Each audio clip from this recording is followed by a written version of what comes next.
PSG Fan TV, bonsoir à tous, bonsoir Miguel. Salut Onip.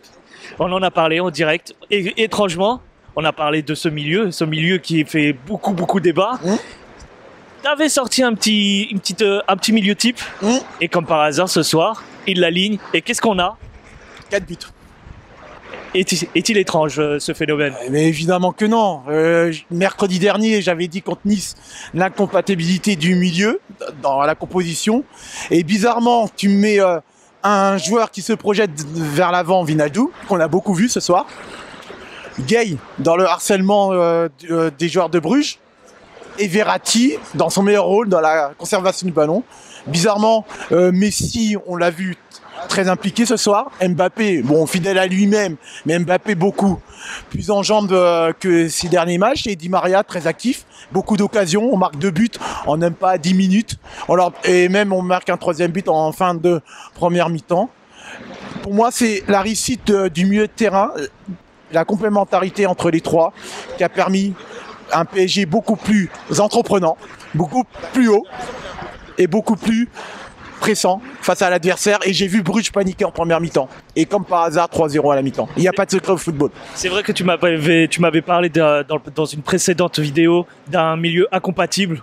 Est-ce que clairement, on n'est pas dans le milieu type qu'on souhaiterait à l'avenir? Pour moi, dans les besoins actuels, et surtout comme Ney n'est pas là, c'est ce milieu-là qui permettra de voir plus en action le trio actuel, Messi, Di Maria et Mbappé. On les a vus beaucoup, ils ont eu des occasions. Di Maria aurait pu marquer ce soir. Messi et Mbappé, ils auraient pu mettre un triplé, comme par hasard. C'est un milieu qui est assez mobile malgré tout, parce que Verratti, c'est quelqu'un qui porte le ballon, mais il participe quand même sans ballon. Et je te parle même pas de Gay. Gay, c'est quelqu'un qui récupère haut le ballon, qui bouge beaucoup. Même avec le ballon, il apporte, il percute. Et Wijnaldum, il était dans son rôle. Comme il joue à Liverpool, projection vers l'avant. La preuve, il a failli marquer ce soir. Diallo, j'ai bien aimé le match de Diallo, je vais en parler aussi. Diallo voit la projection de Wijnaldum et il lui donne dans l'espace. Et Wijnaldum se projette vers le but, même si la finalité n'est pas le but. Mais c'est l'intention, l'ambition de notre milieu de terrain qui a permis à Paris de marquer beaucoup de buts ce soir. J'allais parler justement de notre défense. Tu as évoqué Diallo tout à l'heure. Cette complémentarité entre Marquinhos et Diallo, ça s'est vu aujourd'hui. Oui. Bon, j'ai pas envie de te dire quel serait le type de défense que tu aimerais voir, mais Diallo ce soir a été au rendez-vous. Oui, Diallo, ce que j'ai aimé, Diallo, c'est surtout avec le ballon. Bon, défensivement, il a eu un petit oubli en fin de première mi-temps où Donnarumma la sort. Mais Diallo, avec le ballon, c'est sûr, techniquement, on voit que c'est serein, les passes sont tranchantes, projection avec le ballon vers l'avant. Et surtout, pas beaucoup de touches de balle que je reprochais à nos défenseurs centraux. Il a minimisé un minimum de touches. Je t'ai évoqué la passe qu'il a donnée sur Wijnaldum, mais autre chose. Et aussi, je voyais souvent quand Diallo avait le ballon, il écartait beaucoup sur Nuno Mendes. Nuno Mendes, avant sa sortie, je l'ai trouvé très bon ce soir, Nuno Mendes. Et Diallo, il a accéléré le jeu. C'était le premier relanceur de notre équipe, même plus que Marquinhos.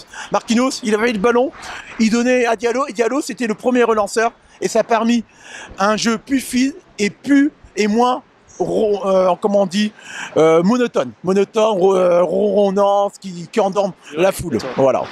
Bon, bah écoute, c'est pas un point positif malgré un enjeu qui était quasi nul. Mais est-ce que pour finir, est-ce que tu as passé quand même une bonne soirée devant ça? Oui, franchement, ça faisait longtemps que j'avais pas vu une première mi-temps aussi aboutie. Et j'ai pris enfin plaisir à voir notre équipe. Ça faisait longtemps qu'on n'avait pas vu ça. Et même, comme tu as dit, même si c'était pas un match qui avait pas d'enjeu, mais j'ai retrouvé un Paris conquérant, et j'espère que c'est le début d'une série de bons matchs. Et en plus, c'est un très bon match ce dimanche contre Monaco. Bah, merci à toi, Mickaël. Ouais, merci. Et malheureusement pour moi, je suis dans la tribune Auteuil et c'était mon dernier match au Parc des Princes, mais j'ai pris plaisir pour moi. Je vous souhaite à tous les abonnés qui me suivent, qui me donnent des bons commentaires, de bonnes fêtes de fin d'année et je vous dis à l'année prochaine. Ciao. On va quand même se revoir un petit peu avant, il y a déjà un live. Oui, mais au Parc des Princes, c'est la dernière fois de l'année. Ça marche. Allez, bonne soirée à tous et bravo Paris pour ce match.